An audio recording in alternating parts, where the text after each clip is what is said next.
Hello, friends and relatives. How are you? Wherever you are in the world, good morning from Auckland, New Zealand. It is time for another Bible reading, and I'm going to read 3 chapters today from the book of Job. I have read to you the first 7 chapters, and then we'll just carry on with starting with chapters 8 chapters 8 to 9. So we start. Then Bildad the Shuhite answered and said, "How long will you speak these things, and the words of your mouth be like a strong wind? Does God subvert judgment, or does the Almighty pervert justice? If your sons have sinned against him, he has cast them away for their transgression. If you would earnestly seek God and make your supplication to the Almighty, if you were pure and upright, surely now he would awake for you and prosper your rightful dwelling place. Though your beginning was small, yet your latter end would increase abundantly. For inquire, please, of the former age, and consider the things discovered by their fathers. For we were born yesterday and know nothing, because our days on earth are a shadow. Will they not teach you and tell you and utter words from their heart? Can the papyrus grow up without a marsh? Can the reeds flourish without water?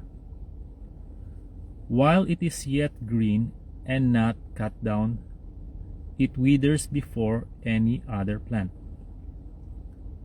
So are the paths of all who forget God, and the hope of the hypocrite shall perish, whose confidence shall be cut off, and whose trust is a spider's web. He leans on his house, but it does not stand. He holds it fast, but it does not endure. He grows green in the sun, and his branches spread out in his garden. His roots wrap around the rock heap and look for a place in the stones. If he is destroyed from his place, then it will deny him, saying, I have not seen you. Behold, this is the joy of his way, and out of the earth others will grow. Behold, God will not cast away the blameless, nor will he uphold the evildoers. He will yet fill your mouth with laughing, and your lips with rejoicing. Those who hate you will be clothed with shame, and the dwelling place of the wicked will come to nothing. So we finished chapter 8 of the book of Job. Then we carry on with chapter 9 on verse 1. Then Job answered and said, Truly, I know it is so, but how can a man be righteous before God? If one wished to contend with him, he could not answer him 1 time out of 1,000. God is wise in heart and mighty in strength. Who has hardened himself against him and prospered? He removes the mountains, and they do not know. When he overturns them in his anger, he shakes the earth out of its place, and its pillars tremble. He commands the sun, and it does not rise. He seals up the stars. He alone spreads out the heavens and treads on the waves of the sea.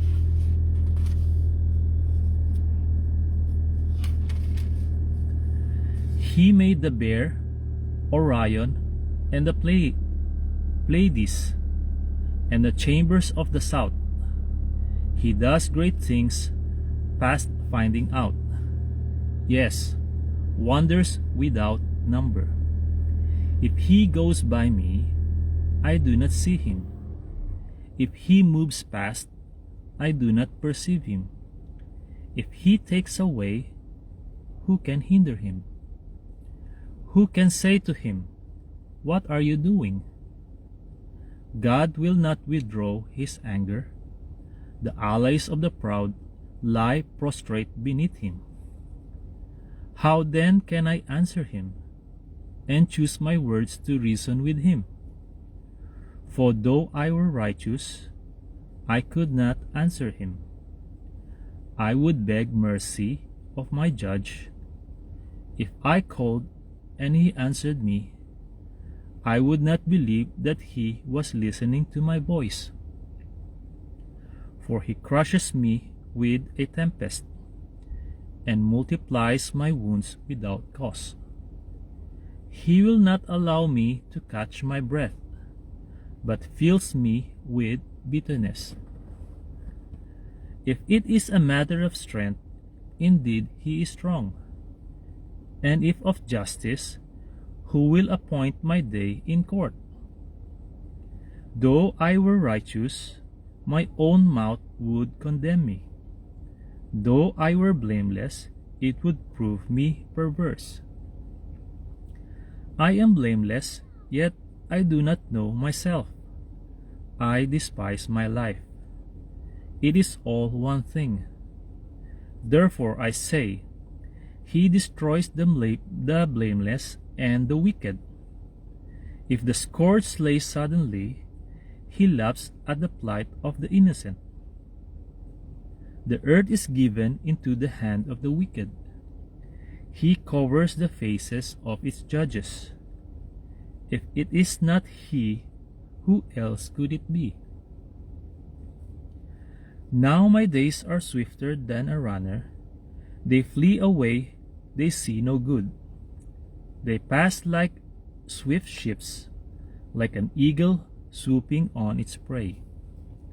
If I say, I will forget my complaint, I will put off my sad face and wear a smile. I am afraid of all my sufferings. I know that you will not hold me innocent. If I am condemned, why then do I labor in vain? If I wash myself with snow water and cleanse my hands with soap, yet you will plunge me into the pit, and my own clothes will abhor me. For he is not a man, as I am, that I may answer him, and that we should go to court together. Nor is there any mediator between us, who may lay his hand on us both. Let him take his rod away from me, and do not let dread of him terrify me. Then I would speak and not fear him, but it is not so with me. So we finish chapter 9, and we start on chapter 10. My soul loathes my life. I will give free course to my complaint. I will speak in the bitterness of my soul. I will say to God, do not condemn me. Show me why you contend with me. Does it seem good to you that you should oppress, that you should despise the work of your hands, and smile on the counsel of the wicked? Do you have eyes of flesh, or do you see as man sees? Are your days like the days of a mortal man? Are your years like the days of a mighty man? That you should seek for my iniquity and search out my sin. Although you know that I am not wicked, and there is no one who can deliver from your hand. Your hands have made me and fashioned me, an intricate unity, yet you would destroy me. Remember, I pray, that you have made me like clay, and will you turn me into dust again? Did you not pour me out like milk, and curdle me like cheese? Clothe me with skin and flesh, and knit me together with bones and sinews. You have granted me life and favor, and your care has preserved my spirit. And these things you have hidden in your heart. I know that this was with you. If I sin, then you mark me, and will not acquit me of my iniquity. If I am wicked, woe to me.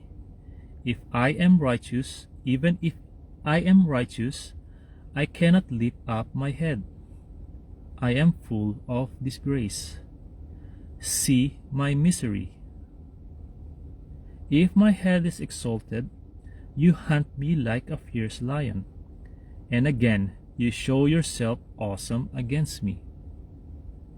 You renew your witness against me, and increase your indignation toward me. Changes and war are ever with me. Why then have you brought me out of the womb? Oh, that I have perished, and no eye had seen me. I would have been as though I had not been. I would have been carried from the womb to the grave. Are not my days few?